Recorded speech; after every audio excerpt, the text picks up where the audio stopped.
In this video, we're going to discuss food efficiency and how mastering food efficiency can help you lose weight and lose body fat very quickly. So let's dive into it.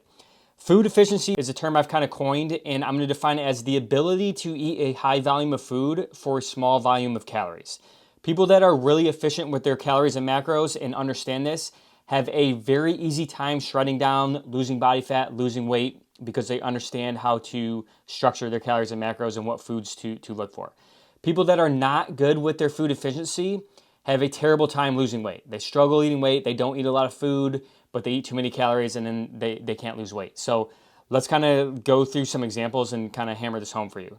In this meal, there's 1 large egg, there's 4 egg whites, there's 2 ounces of deli turkey, there's 3 slices of whole wheat bread, and then there's 1 tablespoon of butter. And then here's the picture of what it looks like. Honestly, the picture of this omelet doesn't do it justice. This was a huge ass omelet. Now, most people would look at this and they would think, oh my gosh, that is probably 800 to 1,000 calories. Look at all those carbs. I can't believe there's 3 pieces of toast. This is how understanding your calories and macros in being food efficient comes into handy. All of that food I just named off right here, everything in this picture comes out to a total of 486 calories, which is not very many calories, okay? Now, let's do the complete opposite of this, okay? So here's a terrible example, and it's a very easy example to use. 2 brown sugar Pop-Tarts, 422 calories. That's it, just 2 Pop-Tarts, 422 calories. So for an extra of 60 calories, I had all of this food for your 2 Pop-Tarts, okay? This is an example of someone being very terribly inefficient with their food.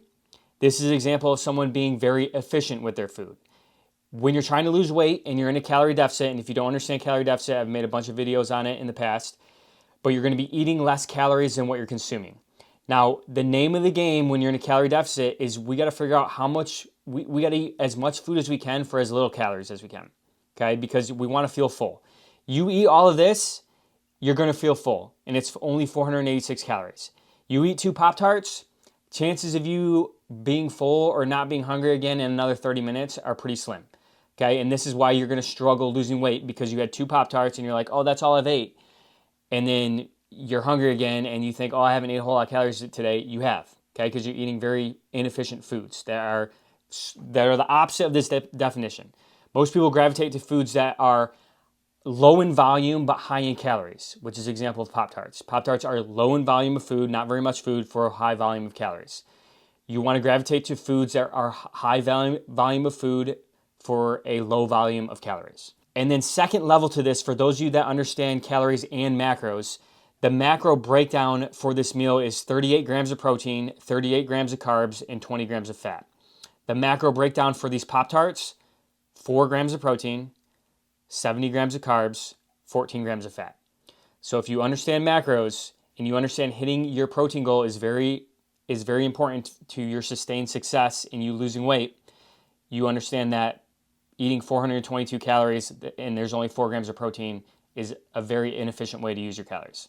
I hope this video kind of opens your eyes to food efficiency. I have other helpful videos like this in my frequently asked questions PDF, which is the link is in my bio. If you're interested in joining the PR Fitness League, we give you a nutrition breakdown for your goal. We give you a training program to follow, and then you use both of those to score points. Whoever scores the most points by the end of the month wins a cash prize. The link for that is also in my bio.